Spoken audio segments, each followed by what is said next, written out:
All right, well, welcome back to Client Builder. And Larry and I are going to continue to talk about pain because it is probably the most important part of this whole thing.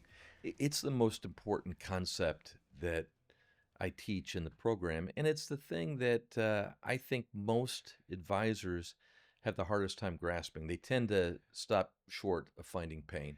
They find the problems, but they don't turn those problems into pain. I was just going to say that because it was my biggest problem. Yeah. You remember you and I used to sit at your kitchen table. Yeah. It was like, I mean, I had a tutor for years. Every Friday, I'd come over. Yeah. Well, what was funny about that too yeah. is you having the football background Yes. that you had. We would listen to recordings of your sales calls. Yeah. And you referred to it as watching game films. Watching game film. And I'd stop it and I'd say, "No, wait a minute. Where were you going with that question?" And Yes. but you really, well, if you weren't my best student ever, we wouldn't be sitting here doing Thank this. you. But yeah, I mean, those were great discussions. Well, speaking of game film, I want to recommend to every advisor out there that, especially in the world that we live in today with the AI technology and everything, there's a lot more recording devices out there that is using AI to help capture a lot of the financial data that is very difficult to capture because people tend to throw up all over you. Yeah. And they're throwing data out everywhere, not in any, it's not coming out in any particular order. One thought leads them to another and they take a left-hand turn, then a right-hand turn. But that game film, those recordings was where all the learning took place. Yeah. I can remember times where you would go, where in the world are you going with this?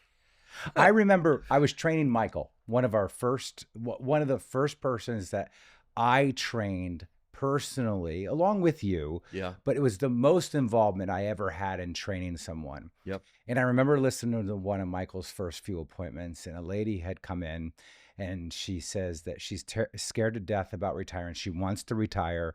And she's telling Michael, she says, look, just even today, my cat got sick and I had to spend money that I didn't plan on spending. And I was terrified that what if this were to happen in retirement and I didn't have a plan for it? And the first words out of Michael's mouth is, what kind of cat do you have? I mean, she just laid it on a silver platter for him, right? I mean, she basically said she was concerned about running out of money. What happens if this happens in retirement, which is like, you don't have a plan, but the ear is not developed yet. And I always say, by listening to the game plan, it's almost like you're developing your ear to the music. You're hearing the notes. Yeah. Right?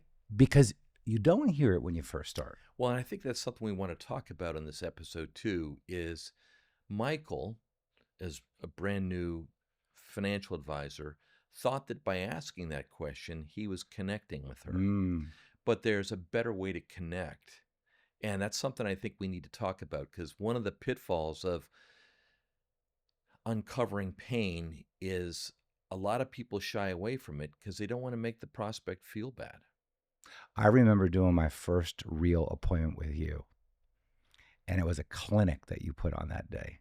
The day that you were doing an actual appointment with me. Yeah.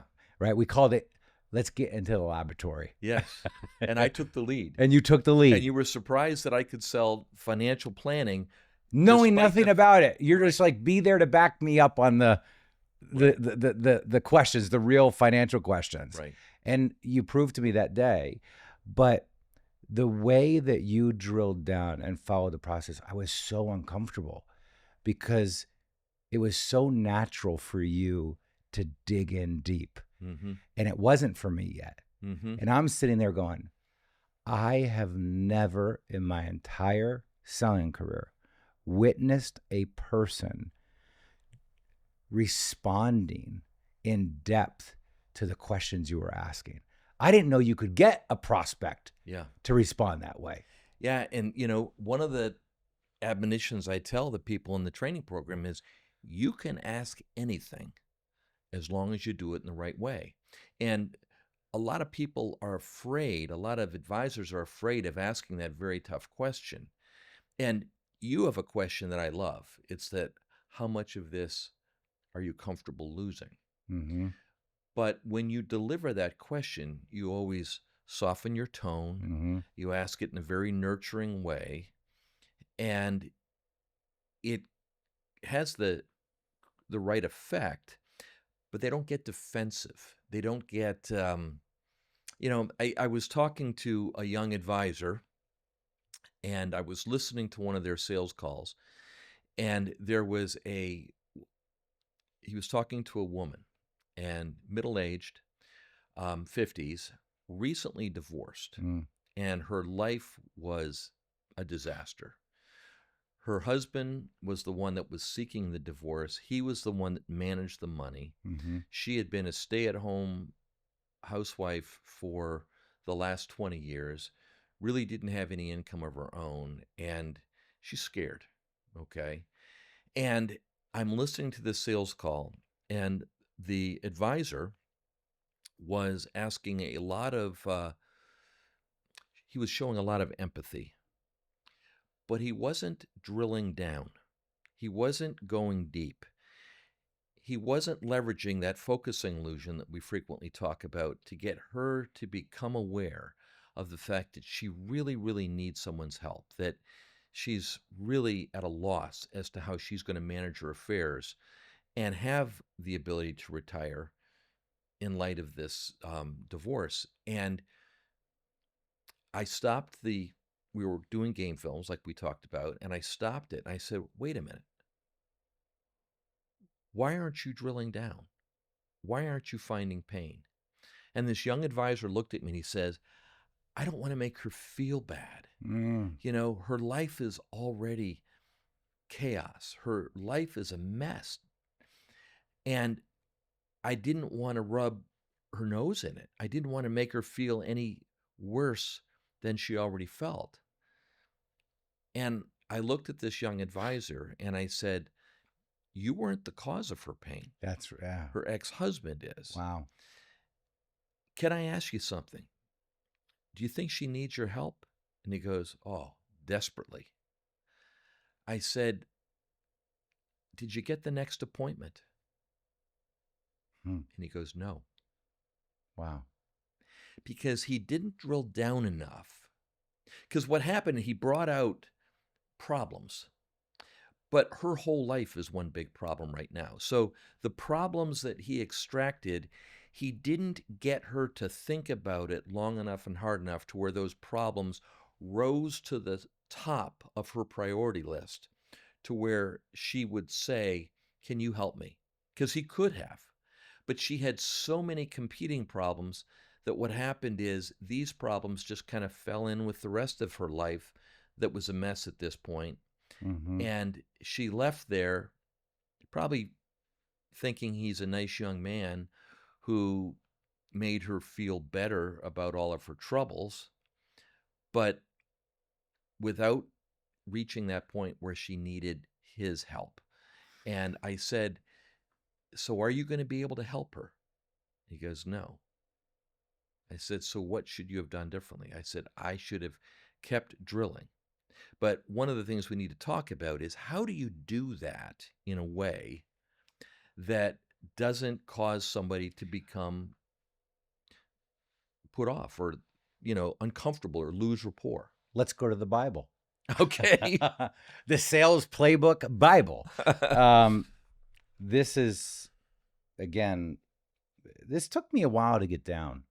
It really did. So I want our listeners to know. A lot of it's counterintuitive. Yeah, I want our listeners to know that you got to work at this. Yeah. But the dividends that it will pay you, Yeah. I just can't express enough. And you got to be committed to it. But I stopped a lot of times too quick. Mm-hmm. So can we talk a little bit about the diagnostic drill? Yeah. Can we just talk about the stages of the... So there's another author and sales trainer whose work I really like. His name is Jeff Toole. Mm-hmm. I don't think Jeff is still doing it anymore. I think he's retired. But he wrote a book years ago called Diagnostic Selling. And he talked about something that I refer to as the pain continuum, where you have to find somebody that is aware that they have problems. But then the the key is to ask questions to where that awareness becomes uh, develops a sense of concern.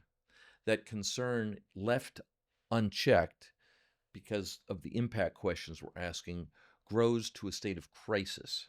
Okay. And once it reaches that in their mind, that's where they become very receptive to making changes. Okay. So let's do an easy one. Go ahead. I didn't want to cut you off. I know you're going to make a point. So, one of the things I wanted to say to you is, and these are his words.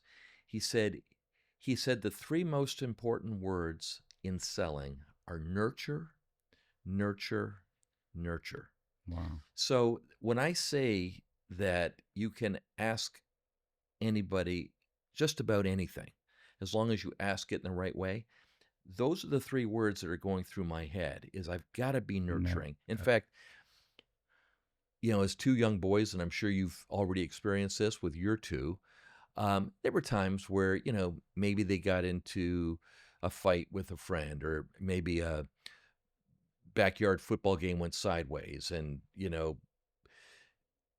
somebody's now in trouble. Mm-hmm. Okay. And I'd get word of it from my wife, and I'd have to go in and talk to my son about it. And I'd say, "How you doing, buddy?" He goes, "Fine." "How was your day?" "Good." And I'm getting one-word responses. And I know that the day wasn't fine and that things are not good. But he's afraid to talk to me about it, right? So his fear is that he's going to be judged and ultimately punished by me. So I would sit on the corner of his bed and I would soften my tone. And I said, "Bud, when I was your age, sometimes things would happen, especially you're playing a football game and you're competitive and things would get out of hand. And next thing you know, punches are being thrown. And boy, you feel pretty bad afterwards. But I'm trying to get You're myself down feeding him a on little bit. his Yeah. level, Right. letting him know he's not the only one that has experienced this situation.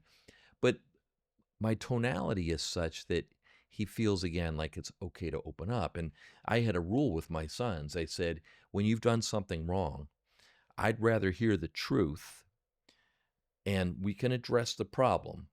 But knowing the truth, you coming clean, you're going to be a lot better off than if you lie to me. Okay. So, but it's that tone, sitting on the edge of the bed with a little kid that's clearly frightened Yeah. and nervous.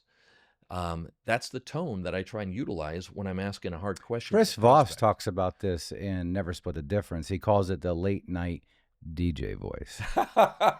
I love it. Yeah, I remember that. It's an excellent technique. Can you expand on that for me just a little bit? Yes. Yeah. So we use a lot of what I call softening statements. So when you're drilling for pain, you have to preface almost every question you ask with a statement that sounds like, "I understand." Ah. And you have a lot of these softening Oh, statements yeah, in the they're book. laid out in the They're book. laid out in the Yeah. book. I can appreciate that. You're not alone. I've had an awful lot of other clients who felt the exact same way. I think that's the most And powerful one right there. yeah, Is you're not alone. and what it does is it makes that person feel safe, Yeah. like they're not going to be judged. And that's that nurture that Jeff Toole talked about. Because the questions, the questions that we ask in the diagnostic drill, which we'll role play here in a minute, they're not rocket science questions. Right. As you said in previous episodes, it's really just about being curious. It's almost like the questions that a best friend would ask after your best friend just finds out that your girlfriend broke up with you. If sometimes guys can be a little hard on each other and just, crack on each other. But if you know the person's upset, you're not gonna be mean. You're gonna say, "Well, what happened?" Yeah. "Wow, Right. man, that's crummy." I said, "Well, what did she say?" And oh man, how did you respond? And all you're trying to do is get the whole story out. But until you get the whole story out, you're really not in a position to where you can render any advice. And that's what we're trying to do here on a sales call. That's the state of mind, Yeah. right? That I always talk about, that you've got to put yourself in that state of mind of curiosity. Yep. You just give me an idea too, is that we need to add nurture to this. Yes. Because that's a big part of this process. For some reason, doctors tend to do this naturally. It must be just the way that the whole medical community has been taught to ask questions about your illness, because they're doing the diagnosis step without even knowing it. It's called bedside manner. That's Okay. the term. Yeah. That, and you know, and I think doctors were better at it 20 years ago than they are today, because today They're under the gun. they're under the gun. Get you through, get you through, get you through. 15 minutes. And they're not going deep enough. They're not. They don't go going deep enough now. They stop. Right. You tell them about your ailment. There's no additional. How long have you had it? Okay, got it. I'm going to write you a script for whatever. And they stop right there. I recently had an appointment with a doctor. First appointment, spent an hour with me. I felt like I had the chance to tell my whole history. I walked away. I fell in love with the guy. I'm figuratively. But, Yeah. you know, first appointment, that guy is my cardiologist. I'll never use anybody else, because he cared. He took the time, okay?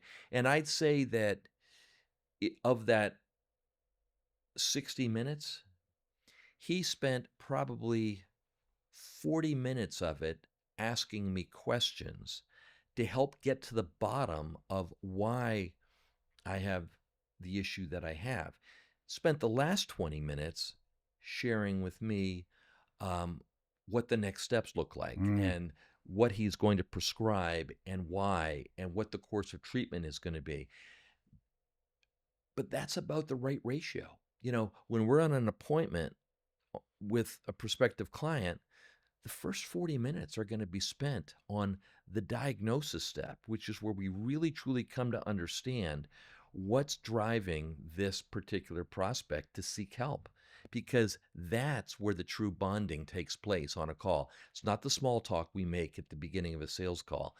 It's when we're really drilling down and we're curious, but we're caring, and we're listening, and we're using those softening statements. You know, it's interesting, because if you were to interview people that had become clients of ours, and I've done this before in the past, I wish I would do it more often, but the typical answer that I would get is, you're the only person that spent the time with us. Wow. And asked the right questions. Wow. And that right there proves how powerful this process is. But I think I want to get to, yeah. But I just got to tell you, I just recently got a text from somebody that their business, like yours, has been transformed by this sales process. And he went through the program, and his two young advisors did.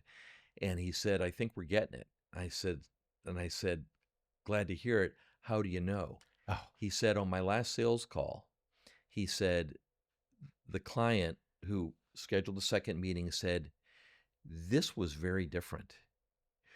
You're not like the other advisors we talked to. Isn't that amazing? You didn't try and sell me anything. That's right. And that is a wonderful thing. When they feel that, they want to work with you. Their guard is completely down. They're asking you for help, as opposed to you having to sell them on why they should work with you. And for all the financial advisors listening, look, I've been doing this over 25 years now. Let me tell you something. We all do the same thing, guys. Every single one of us. The thing that will separate you is this process. They will look at you like you're just completely different. Yeah. Even though you're going to recommend probably 95% of the same that everybody else is going to recommend. Maybe to a certain, percentage difference if you're doing safe money. Think about what most financial advisors do. What questions are they asking? They're asking fact-finding questions. Fact finder questions. Yeah. How much money do you have in your IRA, your 401k, right? How much emotion Nothing. do they generate? No. Zero. It's a whole bunch of what I would call situation questions with maybe a few problem questions thrown in, but no implication questions, right. No impact questions. So let's You want to try a Yeah, diagnostic because drill? I want to talk about this. This kind of reminds me when you talk about the diagnosis drill, you have there's the aware, Mm-hmm. there's the concerned, Mm-hmm. there's the critical, and then there's the crisis. Right. And you're trying to get from aware to crisis. Right.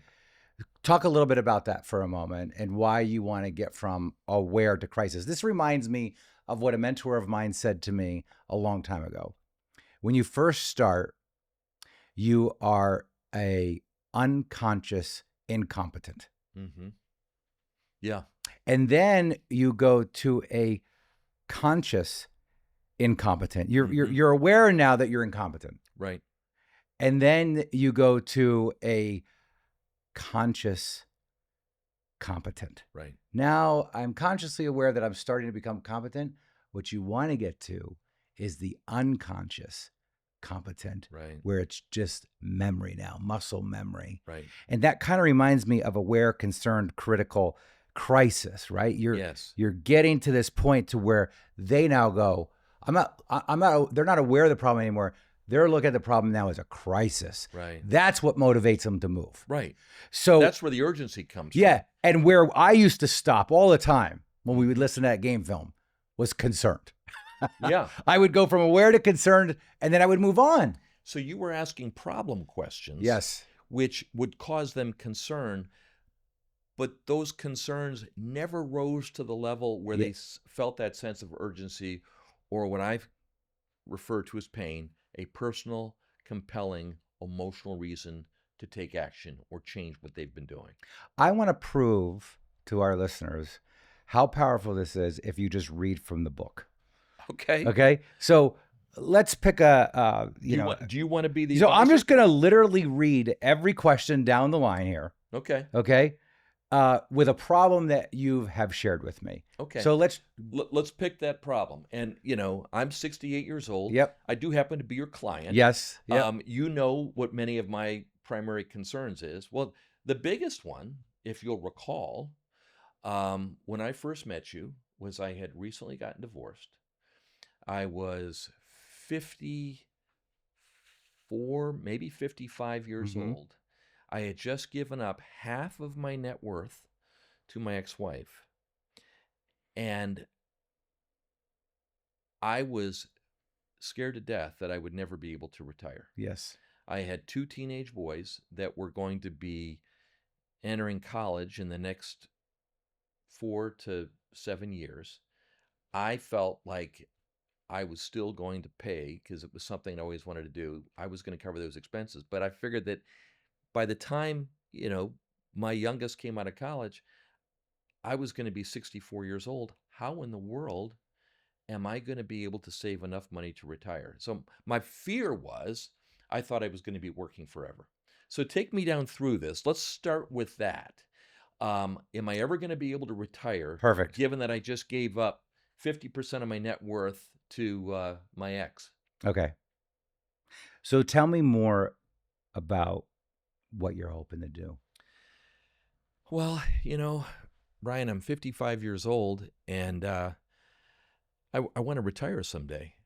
But here in the midst of my peak earning years, I just had to give half my net worth to my ex-wife. And the concern is, how am I going to replace that nest egg over the course of the next 10 years so that I don't have to work until I'm 75? Coupled with the fact that I got 2 teenage boys that are going to be going to college in the next 4 years. Yeah, I can understand that. Can you expand on this a bit more for me? Well, yeah. I mean,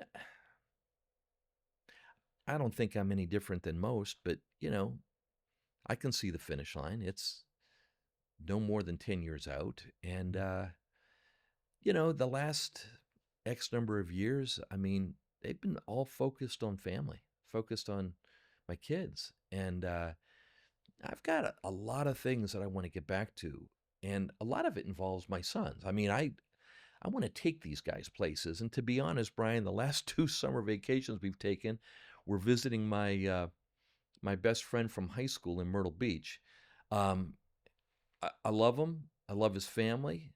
But one of the primary reasons we went to Myrtle Beach is that because it didn't cost much. We could stay at his place, and I always had dreams of taking my kids out west skiing, or I'd love to take my kids to Ireland. That's where my family's Hmm. from. Can I do that stuff? Because, the fact of the matter is, right now, I have the boys. They're going to grow up and go off and do their own thing. And I'm just afraid to spend any money. Yeah, I can understand. Can you give me more examples of this? Well, I think I feel like now is the time when I feel like I have to pinch pennies, Mm, when I really want to start building memories, especially with my sons who, they didn't see this coming.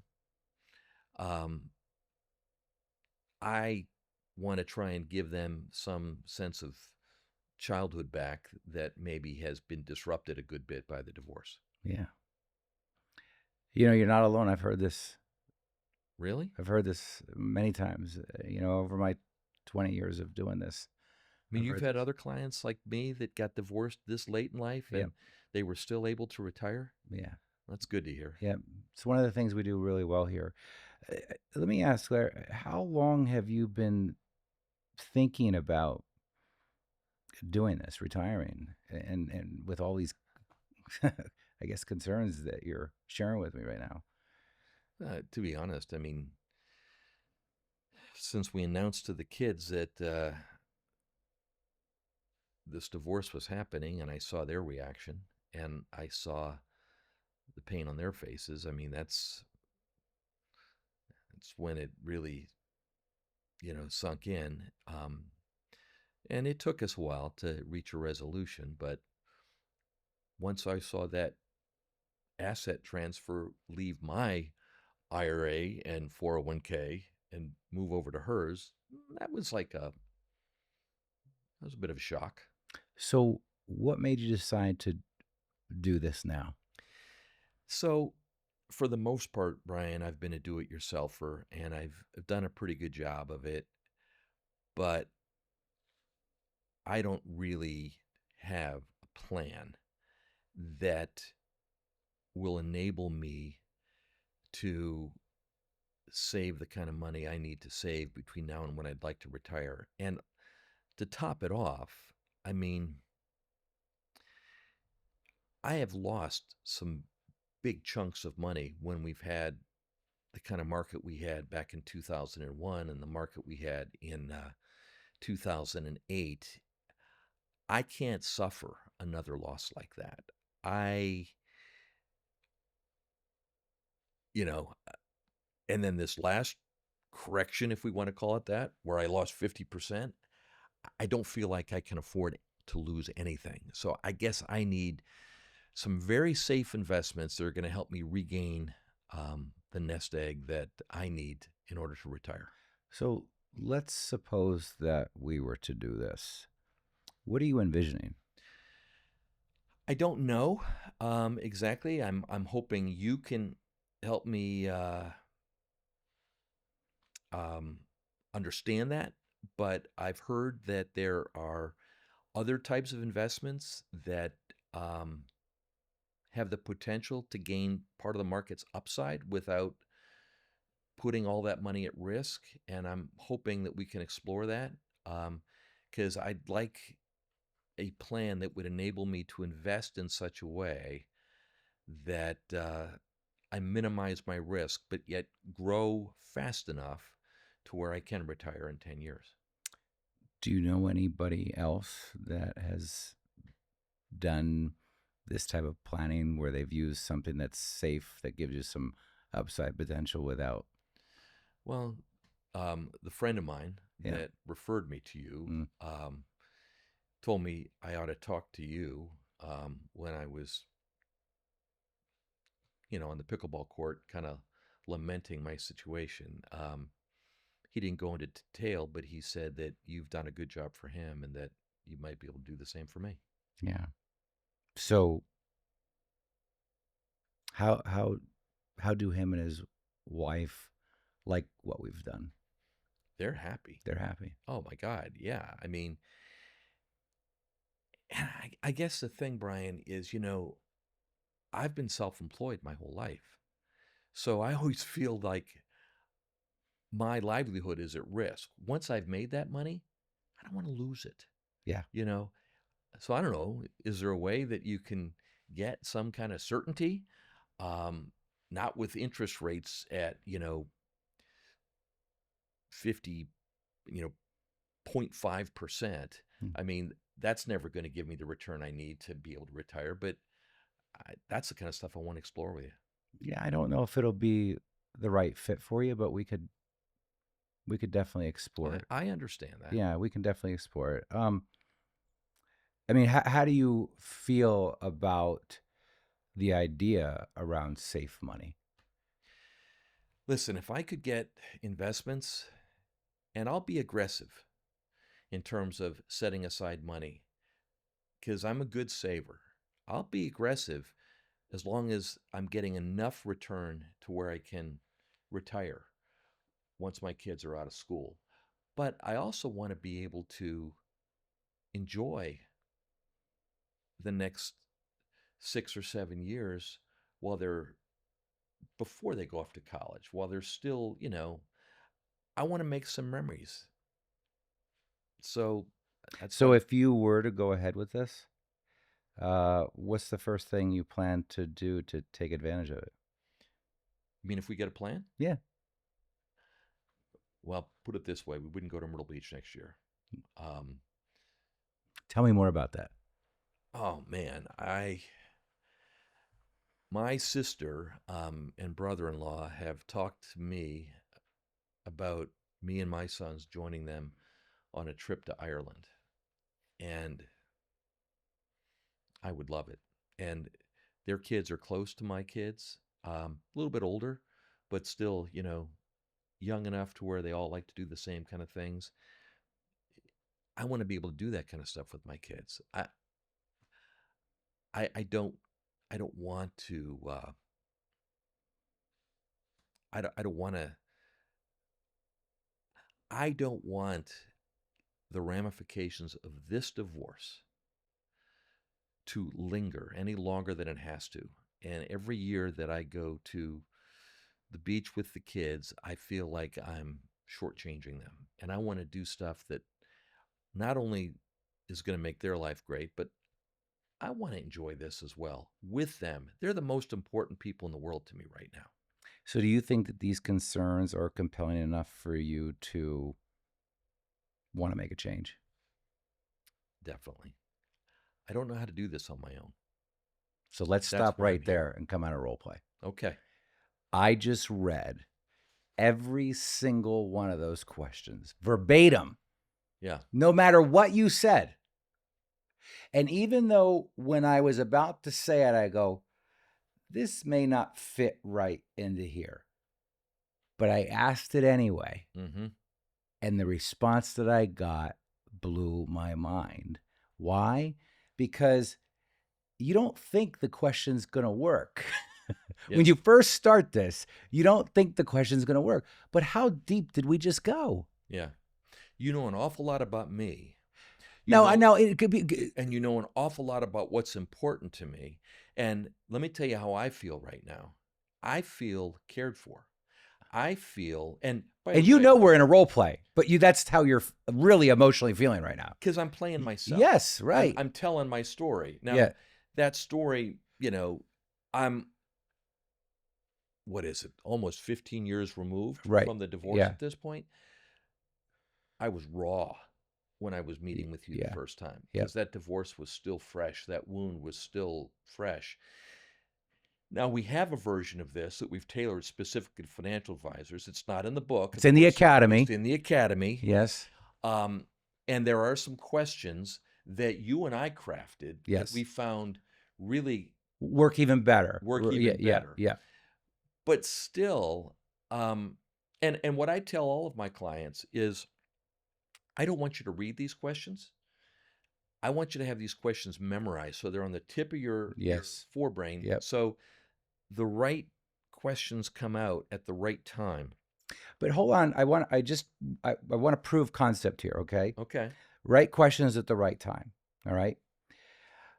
I promise you that when I first send in my new advisors at this point, right, I will send them in with a script, a written script that we have written up Yeah. called the perfect sales call. Yes. Yes. And they will read that thing in front of people verbatim. People don't care. They don't care. They don't care that it's coming from a script.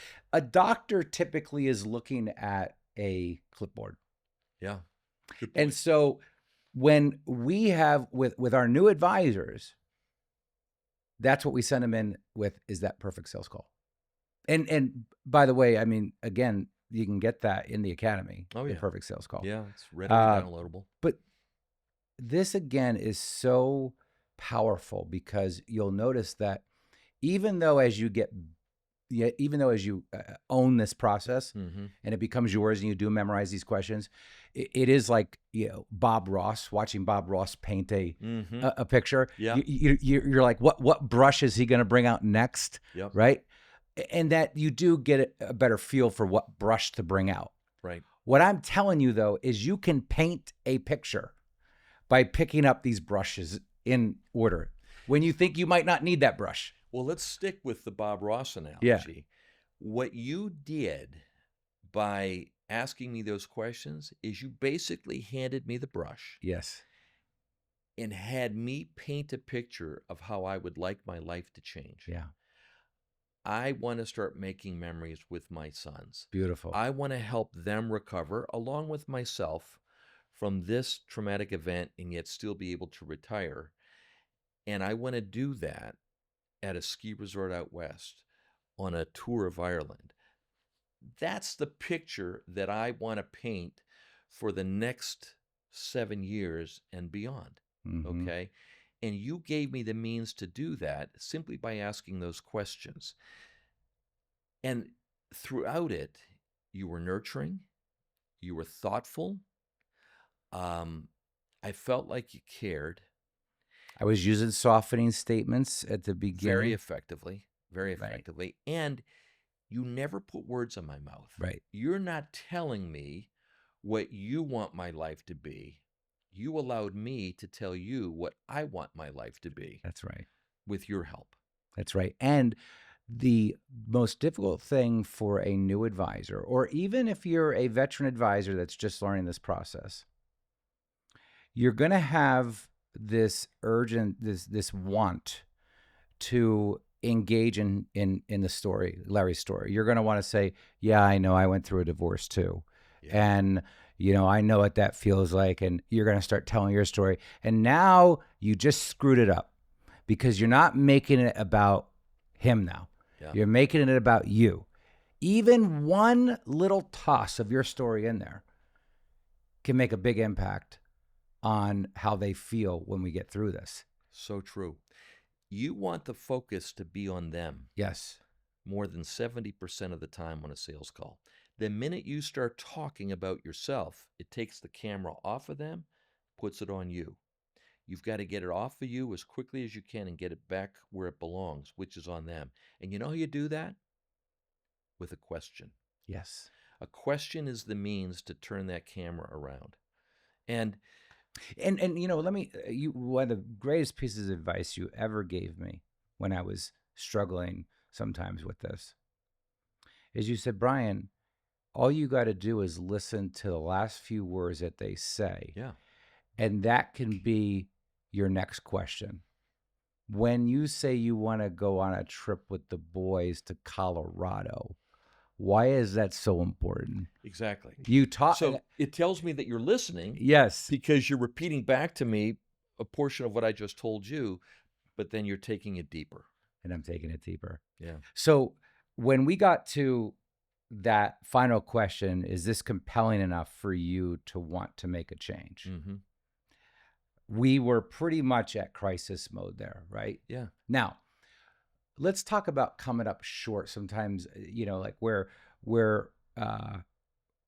I would stop too early, Right. right? I might only ask you one question about Right. something you brought up. I might say, um, well, how long have you been thinking about this? And you tell me. Right. And I think that that's good enough now. Yeah. Well, here's what oftentimes happens. You'll be asking me questions, and I'll bring up another pain point. I'll bring up another common concern. Yeah. And I want to get to it. And you jump to that Jump to it. instead Right. of drilling down. What you Yeah. need to do is just make a note of that, Yeah. go as deep as you can on this particular issue, and Yes. then stop and pause and say, you just mentioned something else. I'd like to explore that. You said that your concern is whatever. Tell me more about that. How long has that been a Mm-hmm. concern? What steps have you taken to try and alleviate that concern? Has that worked? Interesting. If you don't resolve that, what impact could that have, say 5, 10 years from now? So now you drill down on that one and go as deep as you can on that particular pain. And, sometimes there's one massive issue that creates a bonfire of pain all by itself.